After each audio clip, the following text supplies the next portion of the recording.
The ice-cold water slammed into my lap, a shocking, brutal jolt. I blinked slowly, my entire system needing a moment to process the sudden, biting cold. Across the table, my wife gasped. The sound was overly theatrical, completely devoid of any genuine concern. The waiter, young and pale, was a nervous wreck. His hands trembled violently as he thrust a clump of napkins toward me, stammering frantic apologies. "My God, he's so clumsy," she whispered, dabbing at the spill. I nodded, but not in agreement. Something in his terrified eyes didn't match the script of a simple accident. I unfolded a napkin absently, my mind elsewhere. It was damp, folded too tightly, and something was hidden inside. A tiny, crumpled scrap of paper. Just 5 words were scrawled there. "Get away from your wife now." In an instant, all the sound in the room vanished. The clinking plates, the low chatter, it all just drained away into nothingness. I looked up, my heart hammering against my ribs. The waiter was already turning away. He didn't look back, not even once, just vanished into the kitchen. My wife laughed, completely oblivious. "You look like you've just seen a ghost." I offered a mechanical, hollow smile. "I'm just going to pay up front." "Okay, darling. Don't take too long." I'm absolutely starving. I left my jacket on the seat and walked toward the front, but I didn't stop at the register. I pushed straight through the swinging service doors into the back. He was there, pacing frantically by the staff lockers, his chest heaving. His breath was coming in ragged, forced gasps. "You left me a note," I stated flatly. He didn't even try to deny it. There was no hesitation. His voice was a low, terrified whisper. "She's not who you think she is. She comes in here," he said, his eyes starting toward the door, "with someone else. Every single Friday. Same time, same booth." I didn't blink. I didn't speak. He mistook my silence for disbelief. I let him. "She told him you were controlling. Dangerous.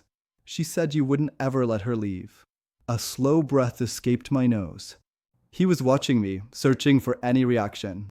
There was none to find. "Look, I'm sorry. I just thought you deserved to know," he whispered.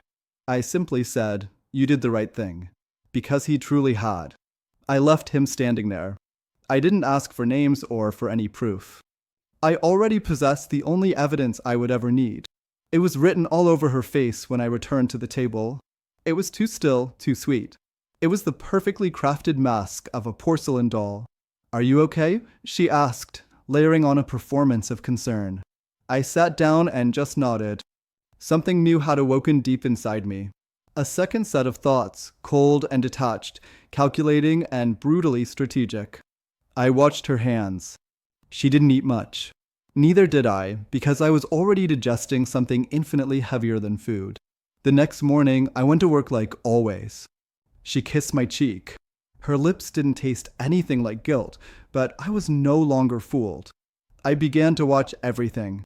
I found a second phone. It was hidden in the laundry basket, buried beneath a pile of old towels. I waited until she was in the shower, and then I photographed every single text.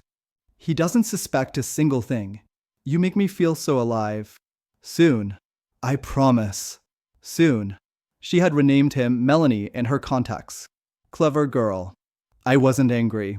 Anger is loud, stupid, and utterly predictable. I was precision itself. Her car's GPS told its own sordid, detailed story.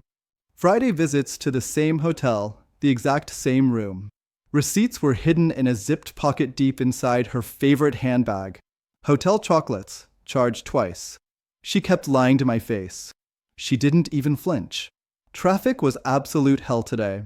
My therapy session ran long. Girls' night accidentally turned into a brunch. I smiled through every single lie because my own preparation had already begun. I waited for 3 long, meticulous weeks. I collected everything. Photos, screenshots of texts, GPS logs, audio from a recorder I left in the car. When it was all printed out, I placed the entire story into a plain, unmarked manila envelope. No name, no explanation. Just the pure, unvarnished truth. That evening, as she was brushing her hair, I sat down on the bed beside her. "Did you ever love me?" I asked, my voice eerily calm. Even just a little? She froze completely, the hairbrush suspended mid-stroke. What? I simply handed her the envelope. She opened it, her eyes scanning the first 3 pages. Then she said nothing. Her hands trembled slightly, but her voice was rock steady. This isn't what it looks like. I stared back coldly. Is that really the best you've got? I asked. There was still no anger from me. I wasn't there to scream. She went deathly pale. It was as if she was trying to force herself to cry, but couldn't quite manufacture the tears. You followed me? I didn't answer. She already knew. And I had already decided, with icy clarity, what would happen next. 3 nights later, we met her parents for a quiet dinner. She wore the necklace he had given her. I watched her fingers gently brush against it like it was a precious, secret talisman. When the dessert menus arrived, I stood up slowly. I reached into my inner coat pocket and placed a second envelope on the table. This one was clearly marked with her name. Her mother looked up confused. What's that, sweetie? My wife just stared at it. She knew.